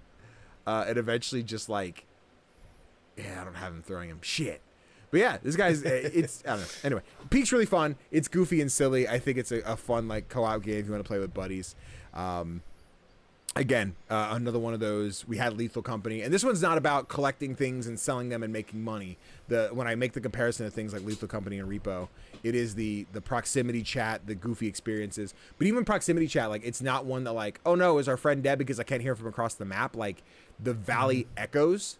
So like at one point, we were streaming last night. My power went off real quick, so turn everything off, turn it back on. I was able to rejoin the game, which just lost all the items I had, but it spawned me back on the beach, and it was nighttime, so it was really cold. I was taking like ice damage, and I could hear my friends like, Danny, are you back in the game? Like, guys, I'm coming. But then they all start to speak, so it's like, oh like, God, no. I can't hear what you're saying. I don't know what's happening. And sometimes if you're in like a cave and it echoes, and you have someone with a shitty mic, it sounds like, and it's echoing terrible mic. I'm like, I have no clue what you're asking of me. I don't know what you want. And like, oh, sorry. Hey, I dropped the thing. Could you pick up that airline food? I need to eat. I'm like, okay, I can do that. Like, it's just a goofy, silly thing. But the game is really fun. I want to see the first reset and see how it goes. I also kind of want to try just like a solo climb and see what I can do. I've always wanted to do like, let me do a solo run of R.E.P.O. Let me do a solo run of, probably not Lethal Company, but doing a solo run of R.E.P.O. and a solo run of Peak both seem like fun times. And I kind of want to try that. So just see what that's like. But yeah. Did that compass have a pirate hat? It does. It's a pirate compass. I don't know what makes it different than the regular compass. We it's made hat. this. It is a hat. It is a hat. It's true. It is true. Yeah. But it's a separate item. So I was like, I think Connor said it might lead to treasure or like special items. Like, oh, maybe. But my inventory was full. So oh no, I did take it. I just didn't use it. I love the whole, like the movement when you reach out to grab. Yeah, the little like, because it looks like a stance from like a boy band or something. Yes. I mean, I think in this clip we're watching, I made the joke. I was just like, "It's me, Chris Pratt. Blue, stop right there." I did like a Jurassic World, like, "Stop, don't bite me, girl," like type shit. That being said, a girl can bite me. You know what I'm saying? Anyway. But yeah, I think if I recall, this is when we're like, where do we go? Do you think we can reach that line? They're like, jump. You won't do it. I'm like, do it, you coward. Fucking jump. And we're trying to see if someone could jump and grab that zip line. I think one of us jumps and makes it and the other one doesn't. So I'm like, go for it. Yeah. He's like, ooh, look at you go. Wow. You did it. I didn't think you were going to make it, dude. And it's that like, was all right. insane. Chris is like, my turn. Move, Connor. You're blocking the footage. I'm sitting here waiting for him to jump. Yeah! He just fucking whips it. It's fun. I have some good clips from this one. I want to make like a TikTok compilation or a couple of them then. But nice. Yeah, this is a very just unruly, just a meme blah, blah, blah, blah, blah kind of review here. But yeah, Peak's really fun. It's another co-op one. Again, if you think you like R.E.P.O., you like Lethal Company. Similar vibe, not exactly the same, but yeah, same hat. So yeah. Cool. Bet. Let me see. And you have another one. Yeah. I do. I'm just going to use my footage from, unless you have footage. I'll use mine for last one. I don't have footage, so go ahead. No problem. All right, cool. Then you're a black soccer player, Tofr. I can be a black soccer player. I mean, I can be the best goalie in the game. There we go. That's what's up. We need more better. We need goalies. So, you and But yeah, this is Rematch. Yes. The new game by Slow Clap. Where you play, well, it's what if Rocket League is soccer with cars, Rematch is Rocket League with people. Yeah, that's what this feels like. Called soccer, but it is soccer, but it's not totally. Oh, nice! I forgot I did that. I mean, Tofr, I can't believe you did that. That was God tier, dude. But yeah, it's fun because like you play as one player on the team. So each, like, you have 3-on-3, 4-on-4, or 5-on-5. Yeah. But each player is controlled by a different human. And that brings with it some really cool things. It also brings with it some less cool things. For example, why won't they pass me the fucking ball? Hey, no, they won't pass the ball. But I have to say, I thought it would be worse. Okay. Like, I just thinking about this kind of game, I was like, everyone's just going to try and do it all by themselves. Yeah. And I had some matches where we actually tried to play football together. Yeah. Or soccer, sorry. Name it right. American. And it's a lot of fun. Like, the controls are... I'm still getting used to the controls. Sure. Having played FIFA a lot. Or EA Sports. Or EA FC or whatever it's called now. Whatever those kids call it, yeah. Yeah. The control scheme is quite different. But once you get used to it, it's really intuitive, actually. And I like it. I just wish I could play it with friends. Yeah, because playing with 100%. randos is fine, but it really depends on like who's on your team. Yeah. But yeah, it's a really well made game, and I hope people keep playing it. Yeah, dog. Listen, what does next week look like? You do like a Monday or Thursday stream of Rematch? Yeah, sure. Yeah, we figure that out. I was gonna say Saturday. Saturday I'm not here, but No. if I do Thursday, I have to stream earlier. I mean, it's still only like 4 p.m. for me, which I know is like later for you, but still, if we do Thursday, Yeah, but on Thursday I'm usually busy. okay. So Monday I think work Monday better? would work better. Okay. Yeah. Okay. I guess 6 p.m. Unless you need to do earlier, whatever Monday looks like. We do like a. We can do it at your regular time. Okay. Yeah. If it works for you, yeah, we got fucking throttle this match, dog. This is one of those matches where the goalie kept like, "I want to play the game." Like, get in the fucking goal, dude. Mhm. Stop leaving the goal. I noticed. But I'm glad you're enjoying it. Yeah, we seem to be of like a similar mind. Where, like the game is really fun. It's just like, how does it work with friends? Just because like that seems to be the way to play. Because if I can tell a friend to pass, because the comms in the game are fine, I can be like, sorry, my bad, pass it here. But then when I'm like, hey, dumbass, get in the fucking goal, or like trying to tell something to my friends so I can actually, compete in the game, then it's the struggle of like, how do I play? Yeah. Oh, I got juking. Oh, no. Get him the fucking goal. Oh, no. Give that ball back. Oh no! Where were you diving, man? Where were you going? Anyway, I digress. Tofr, your teammate's terrible. But yeah, no, rematch is a fun one, and I enjoyed what Slow Clap did. I remember seeing the logo. I'm like, oh, Slow Clap, okay. I'm like, oh, Sifu guys are making a soccer game. Okay, maybe, and I do enjoy it. It's definitely like nowhere near Sifu. I love Sifu. I put endless hours in the first day of Sifu. I've played, I'd say collectively maybe like 20-ish matches of Rematch so far, and I do enjoy it a lot. But yeah, it's fun. It's not one that I think I'll play in the long run. Like, yeah, I'm up for some games with you. hell yeah. But Put like it on the playing it with randoms, not totally my jam. It's mostly because of a bad experience I had playing Rocket League. But Yeah, fair enough. Fair enough. Those Rocket League kids are toxic, dude. yeah. But yeah, I'm excited to play this with you. Hell yeah, I put on the calendar Rematch with Tofr on Monday. So guys, get ready. We're gonna fucking score on them, baby. Fucking wreck them. Hell yeah. Let me see. Timestamp that bad boy, and then let me find stream 2 here. Tofr. Yes. I just like I know that you removed it from the doc a little while ago, but I just wanted to keep it in because I wanted to mention I watched your stream on Sunday. Okay. Yeah. I loved your faces. I loved your faces. I played more Date Everything this weekend. I'm still finding this game insanely Dasha. charming. Dasha, she a queen. We love Dasha. Not as She much is as a Sophia. queen. Sophia keeps me in my fucking place. And Jesus Christ, I wish there was more dialogue for Sophia. I really hope there's just a whole Sophia DLC pack. That'd be fucking amazing. I'm thoroughly enjoying my time with Date Everything. I was looking at the trophies, and this looks like it's a long haul one. I dream of getting the platinum, but I think that'll be one that I'll need guides for, because you basically need to do a run with everybody hating you, everybody being your friend, and everybody romancing you. I'm like, that sounds like so like that's Jesus. 3 separate runs that I think I would just have to like click, find the right thing. And maybe there's an easy just like always hit the top option, always hit the middle, always hit the bottom. I don't know, but Maybe. yeah, again, everyone doesn't know Date Everything. Dating sim, you get special glasses, you roam around the house, you talk to your furniture, they come to life, and you try and bang them. It's pretty cool.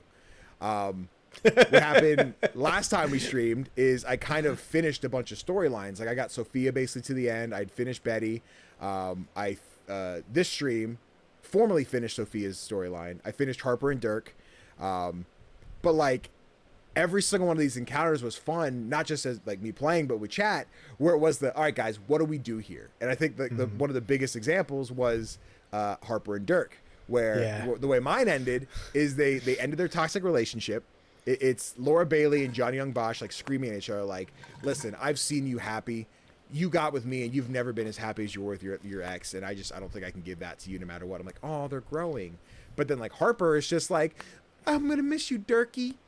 By the way, you're kind of hot, if you're trying, you want to be my boyfriend. And I'm looking at chat. I'm like, guys, I think I can fix her. What if I said yes? You're like, don't you fucking dare, Danny. Don't you do it. Say no. And then I was like, but guys, it's my game. What if I say yeah?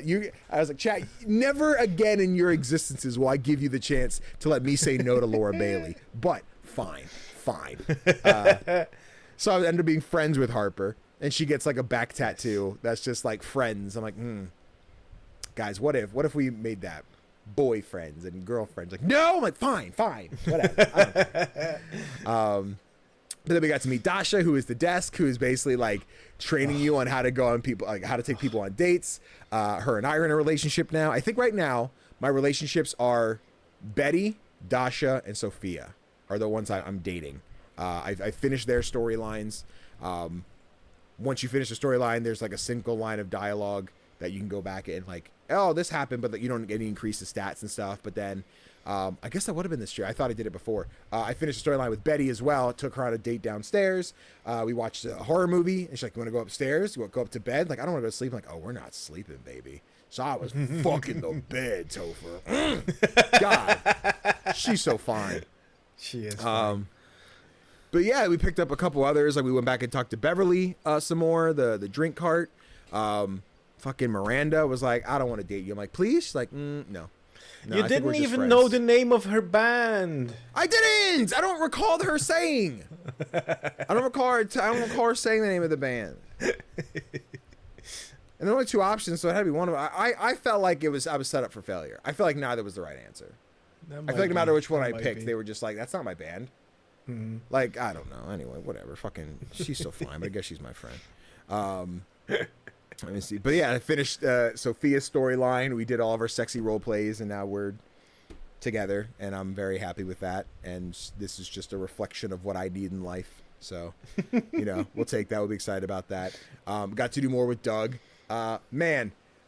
Chat led me to Doug, and I'm like, I do enjoy these interactions, but Doug feels like a late game one. Like I feel like I shouldn't be doing Doug's right now, because like some of them are just like they're long-winded because his whole thing is he's existential dread, but like his are long and rambly. He's like, oh yeah, I spent all day on Reddit and I found this thing. I found this Sudoku puzzle. Let's do this puzzle together. He's like, all right, so here's how it works. It's 9 by 9. The top row is blank blank 1 blank blank 4 blank blank 3. Row 2 is blank blank 1 blank. Like he'll just read off like a Sudoku. It doesn't give you a visual. Oh my God. Just reads it to you. And then when you finish him reading it all, he goes, okay, so what would be in the top left corner? And you're like, I guess it would be this. What would be in the top right corner, right? You're supposed to fill in the blanks and we'll be able to. I suck at Sudoku. I don't know how to do Sudoku. I have a chat full of women who are just like, I love Sudoku. I'm gonna do it. I'm like, oh, okay. Here's what we have. And then Shadow Dow pulls up the thing, sends me the guide in my DMs, which I have off because I'm in OBS, so I can't hear it. And then I'm like, guys, honestly, I don't want to do this. This Sudoku one's crazy. We'll find the answer. He sent me the thing. I'm like, here's the answer, or here's the guide. It's in Discord if you want to solve it yourself. I had 3 or 4 people like do the Sudoku. I'm like, I don't know how to check if this is right. I'm just gonna assume you got it. Damn. I have no idea. I'm not the Sudoku guy. But I think Doug is really cool because he's Sung Chong Wo. Did I say his name right?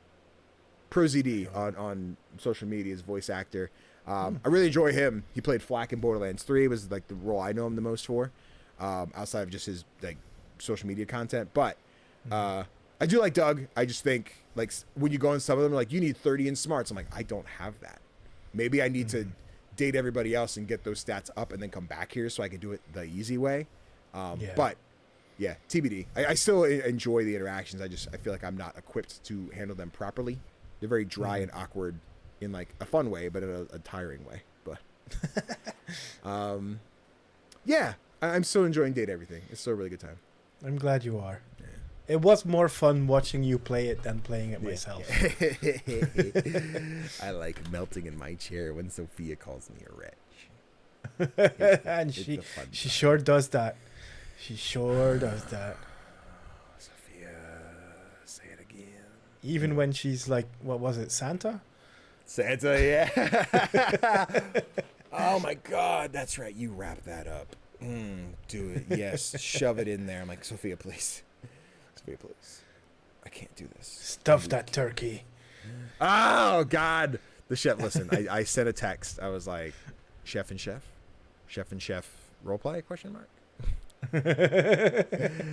But yeah. I'm very much excited to play more Date Everything. I think I'm streaming it again on Thursday. I think I'm streaming it again on Saturday to try and play more. I think after that, it's going to be like the end of me streaming it, just kind of playing it on my own time. I might even do that a little bit now. Maybe not now, just because like post Thursday, I'll see who I can progress through and finish some of the stories we started on stream.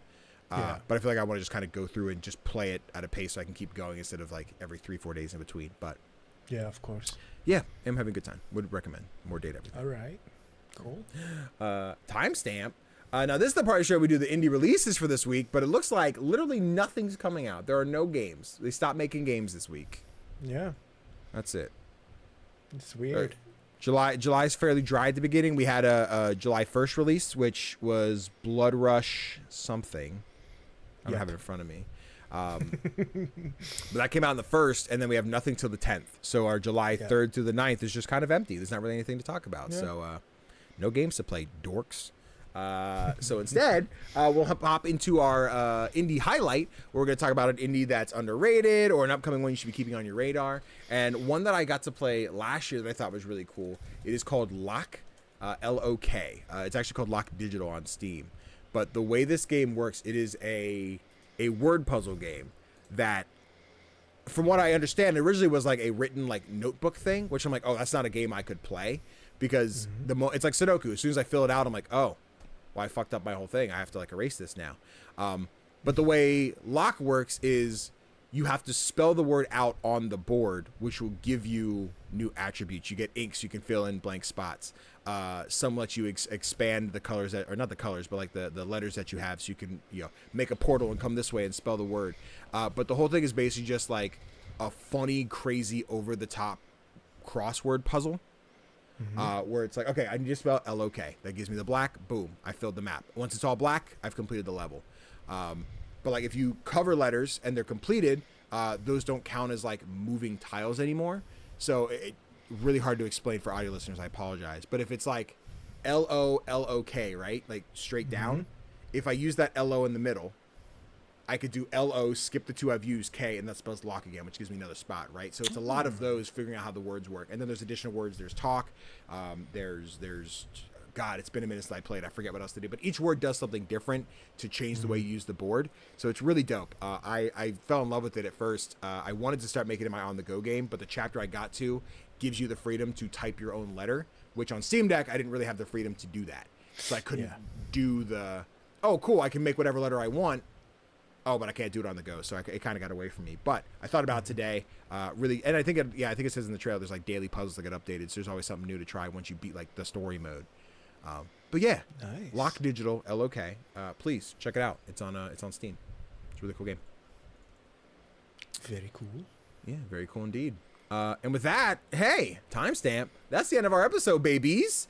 Thank you guys so much for hanging out. If you enjoyed the episode, be sure to leave a thumbs up here on YouTube. And if you're on audio platforms, don't forget to leave that 5-star review. It's very important for the growth of the podcast. If you want to see us continue to do this without dying, you'll leave that 5-star review, okay? Because if next week I'm gone and Tofr's sitting here alone, you're like, what happened? We don't know. I died. You didn't leave that 5-star review. I know you didn't. That's why I'm dead. Happens. It's okay. Real quick, Tofr, if little stinkly dinklies want to find you on the internet, where would they go? The easiest way to find me is through my link tree, which is Play Nice Kids in one word. And be sure to check out somanygames.co.uk, where I am currently taking a small break, but my fellow writers are still delivering reviews on the daily, I'd want to say. Okay. Maybe not daily, but very frequently.